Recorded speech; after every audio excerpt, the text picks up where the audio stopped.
नमस्ते, प्रणाम। ममता मौर्य के चैनल में सभी दर्शकों का स्वागत है। मेरी प्यारी प्यारी माताओं और बहनों को मैं दिल से प्रणाम करती हूँ। एक बहुत प्यारा कहरवा गीत लेकर आई हूँ, चुटकुला कहरवा गीत है। प्लीज आप लोग जरूर सुनिएगा।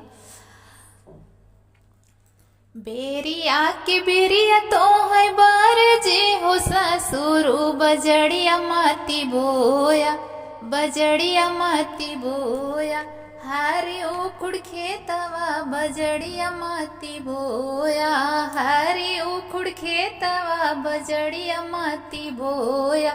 बेरिया के बेरिया तो है बार जे हो ससुरु, बजड़िया माती बोया, हरे उखुड़ खेतवा बजड़िया माती बोया, हरे उखुड़ खेतवा बजड़िया माती बोया। बजड़ी तोड़ान गईल छोट की नदिया, सुगनवा ठोड़वा मारे है, सुगनवा ठोड़वा मारे। उनके दोनों गलवा सुगनवा ठोड़वा मारे, उनके दोनों गलवा सुगनवा ठोड़वा मारे।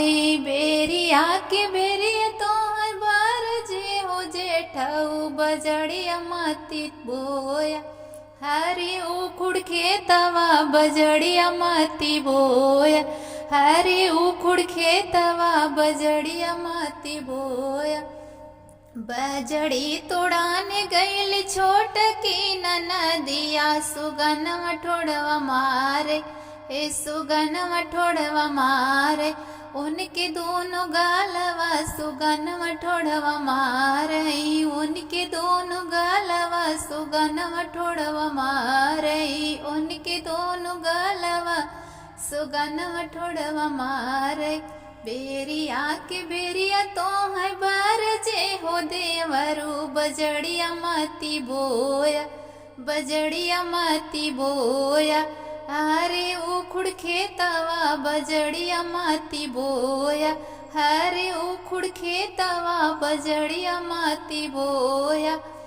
बजड़ी तोड़ान गईल छोट की नदिया, सुगनवा ठोड़वा मारे, सुगनवा ठोड़वा मारे। उनके दोनों गलवा सुगनवा ठोड़वा मारे, उनके दोनों गलवा सुगनवा ठोड़वा मारे, उनके दोनों गलवा सुगनवा ठोड़वा मारे। बेरिया के बेरिया तो है बार जे हो पियावा, बजड़िया माती बोया, बजड़िया माती बोया।